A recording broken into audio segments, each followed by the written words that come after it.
अस्सलाम वालेकुम। मेरा नाम रिजवान खान और आज का रिएक्शन वीडियो है गाजा पट्टी पे जो हमला हो रहा है इजराइल की तरफ से, उस पे आज का टॉपिक है फ़लस्तीन के बारे में क्या बोले सलमान अजहरी साहब। तो आप लोग बने रहें और फिलिस्तीन के बच्चों की आवाजें सुन लेते।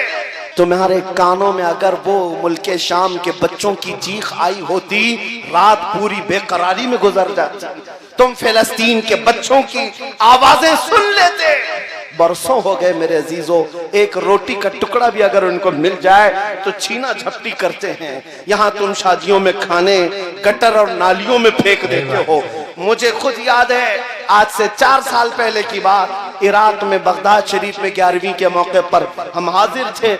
हमारे जितने साथी थे 11वीं करना चाह रहे थे। हमने कहा 11वीं करेंगे, पकाएंगे, हम ही खाएंगे, जितने खा रहे हैं वही खाएंगे। अल्लाह ने सबको आपको खिलाया है।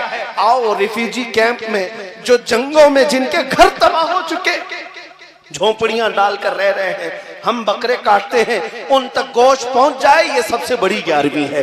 लोगों ने 13 बकरे काटे थे। मैं सिर्फ एक बात आपको बता रहा हूं, हम झोलियों में भर भर करके रिफ्यूजी कैंप गए थे और ले जाकर के जब तकसीम करने के लिए आए, वो बच्चे ऐसे लिपट पड़े थे कि हमारे कपड़े फट गए, सिर्फ एक एक टुकड़ा गोश्त का लेने के लिए।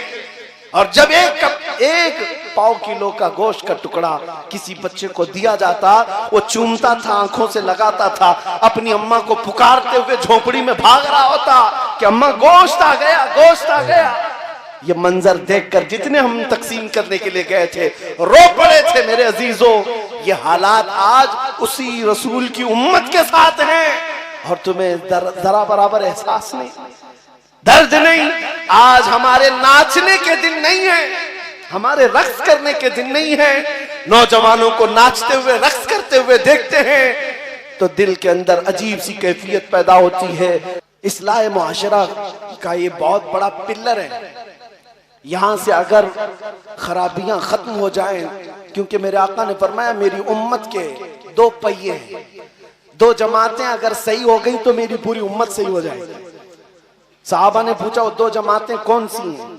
फरमाया एक उलमा की, एक उमरा की, अमीरों की।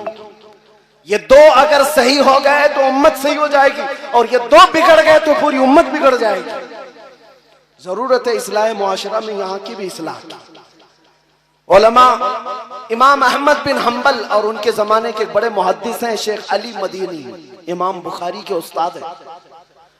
ये इमाम अली मदीनी और इमाम अहमद बिन हंबल में किसी मसले में इख्तिलाफ हुआ। इमाम अहमद बिन हंबल के शागिर्द कहते हैं हम एक दिन पढ़ने के लिए बैठे हुए थे, शेख अली मदीनी घोड़े पर सवार होकर तेजी से आए, घोड़ा सामने बांध दिया और सीना तान कर अंदर इमाम अहमद बिन हंबल का दरवाजा खोला। चीखते हुए आ गए, अहमद बिन हंबल कहाँ है? दरसगाह में बैठे थे। इमाम अहमद बिन हंबल ने अपने सारे शागिर्दों को बाहर भेज दिया, जाओ हमारी बातचीत होगी। ये है बड़े उलमा की बात। छोटों को पहले बाहर कर दिया, जाओ हमारी बात होगी। दोनों बड़े मुहद्दिस हैं। इमाम अहमद बिन हंबल जिनको 5 लाख हदीसें याद है, शेख अली मदीनी इनको भी लाखों हदीसें याद है। दोनों एक कमरे के अंदर दरवाजा बंद करके बातचीत कर रहे हैं। शागिर्द कहते हैं आवाज इतनी बुलंद हो गई थी हमें लगता था कि अब मारपीट हो जाएगी, हाथापाई की नौबत आ जाएगी, इतना तेज आवाज अंदर से आ रही थी। थोड़ी देर के बाद आवाज ठंडी होने लगी, पस्त होने लगी, बंद हो गई आवाज, दरवाजा खुल गया। शागिर्द कहते हैं हमने दरवाजा खोला तो शेख अली मदीनी गुस्से में उठकर जा रहे थे और इमाम अहमद बिन हंबल भी उनके पीछे पीछे जा रहे थे। जब शेख अली मदीनी घोड़े पर चढ़ने लगे, इमाम अहमद बिन हंबल अपने दोनों हाथ उनके पैर के नीचे रखते हैं। शेख अली मदीनी इमाम अहमद बिन हंबल के हाथों पर अपना पैर रखकर घोड़े पर चढ़ गए, सलाम किया और निकल गए। इमाम अहमद बिन हंबल का ये अमल शागिर्द देख रहे हैं। पूछा हुजूर जो इख्तिलाफ था खत्म हो गया? इमाम अहमद बिन हंबल ने कहा खत्म नहीं हुआ, अभी भी चल रहा है।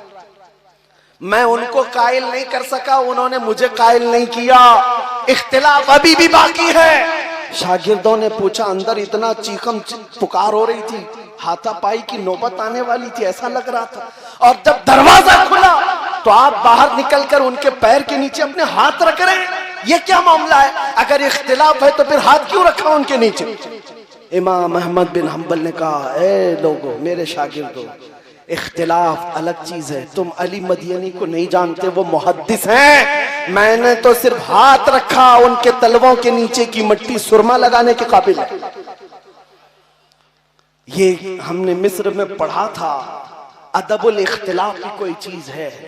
علماء ذوی الاحترام، آج اختلاف کرنے کا حق ہے، لیکن ادب کے ساتھ، احترام کے ساتھ اگر باقی رہتا تو قوم اس طرح منتشر نہ ہوتی۔ آج ہر کوئی الگ الگ جھنڈا لے کر اپنے اپنے حلقے میں، ان بیچاروں کو کچھ پتہ ہی نہیں، لیکن یہ بڑے بڑے مسئلوں میں جائز ناجائز کے نعرے لگاتے ہوئے گھوم رہے ہیں اور بڑے بڑے علماء کا ایمان ناپ رہے ہیں۔ یہ خرابیاں یہاں سے در آئی، اس لیے میں نے یہ دو باتیں عرض کرنی پڑی۔ بہرحال جو کچھ بیان ہوا وہ آغاز باب تھا، اس لیے کہ اصلاح معاشرہ ایک ایسا طویل باب ہے جس کو شروع کرنے کے بعد اختتام نظر نہیں آتا۔ خلاصہ کلام پھر سے میں یہی کہوں گا، آج کے اس رات میں ہم یہ عہد کرتے ہیں جو اعلیٰ حضرت نے فرمایا، انہیں جانا انہیں مانا، نہ رکھا غیر سے کام، للہ الحمد میں دنیا سے مسلمان گیا۔ اگر حضور پاک صلی اللہ تعالیٰ علیہ وسلم کی طرف ہم سب جمع ہو جائیں، وہ ایک نام کافی ہے ہمارے اتحاد کے لیے، وہ ایک نام کافی ہے ہمارے اختلافات کو مٹانے کے لیے۔ ہم سب کو اگر یہ احساس ہو جائے، سلسلے دسیوں کیوں نہ ہو جائیں، یہ نہریں ہیں، سب اس مدینے کے سمندر میں جا کر جمع ہو جاتے ہیں، تو اس سمندر سے اگر پیار ہو جائے تو اتنے جھگڑے اور فسادات محلوں میں کبھی نظر نہ آئیں گے، اتنے برائیاں نہیں آئیں گی۔ اس لیے عزیزان گرامی، جڑ کی طرف توجہ دو، اگر جڑ تمہاری مضبوط ہو جائے تو پھر انشاءاللہ ہمارے جیسوں کو آ کر کے تمہاری اصلاح کی بات کرنے کی ضرورت بھی نہیں پیش آئے گی۔ کل کو تم خود کھڑے ہوں گے، برائیوں کو روکیں گے انشاءاللہ، روکیں گے نا انشاءاللہ۔ اور ہمارے علاقوں میں نشہ نہ بکے گا، نہ کھائیں گے اور نہ ہی بیچیں گے، اور نہ ہی کرنے والوں کے ساتھ دوستی کریں گے انشاءاللہ، کریں گے نا انشاءاللہ۔ جو عہد کر رہے ہو یہ رسول اللہ کو حاضر و ناظر جان کر، گانے سننا چھوڑ دو، کیونکہ فرمایا گیا جو گانے سنتا ہے فحش، اس کے دل میں منافقت آ جاتی ہے، وہ منافقت کے قریب جاتا ہے اور وہ زنا کے قریب جاتا ہے۔ ان الغنا یورث النفاق، گانا نفاق کی طرف لے جاتا ہے اور زنا کی طرف لے جاتا ہے۔ دن بھر ایئر فون لگا کر گانے سنتے رہتے، پتہ ہے قیامت کے دن ان لوگوں کے متعلق فرمایا جائے گا، سیسا پگھلا کر کے ان کے کانوں میں ڈالا جائے گا، بھیجا باہر نکل آئے گا۔ جو گانے سنتے تھے، بے حیائی کے نغمے سنتے تھے، یہاں برائیاں ہیں، عہد کریں گے انشاءاللہ، سنیں گے تو میرے مصطفیٰ کی نعتیں سنیں گے، حضور پاک کے کلام سنیں گے انشاءاللہ، کریں گے نا انشاءاللہ۔ کہنے کا مطلب تھا کہ فلسطین میں گاجا پٹی میں لوگ جو ہے ایک ایک روٹی کے لیے، ایک ایک بوند پانی کے لیے ترس رہے ہیں، اس کے لیے کہہ رہے تھے یہ۔ اور مسلمان جو ہے فرقوں میں بٹے ہوئے ہیں، شیعہ سنی اہل حدیث، اس کے چکر میں برباد ہے، الگ الگ ہو کے کوئی بھی غلط فائدہ اٹھاتا ہے اور غلط راستے پہ چلتے ہیں۔ گانا سننا، فلم دیکھنا، یہ سب کے لیے سمجھا رہے تھے، تو صحیح راستے پہ چلے۔ اللہ آپ لوگ کو صحیح راستے پہ چلنے کی توفیق دے۔ اللہ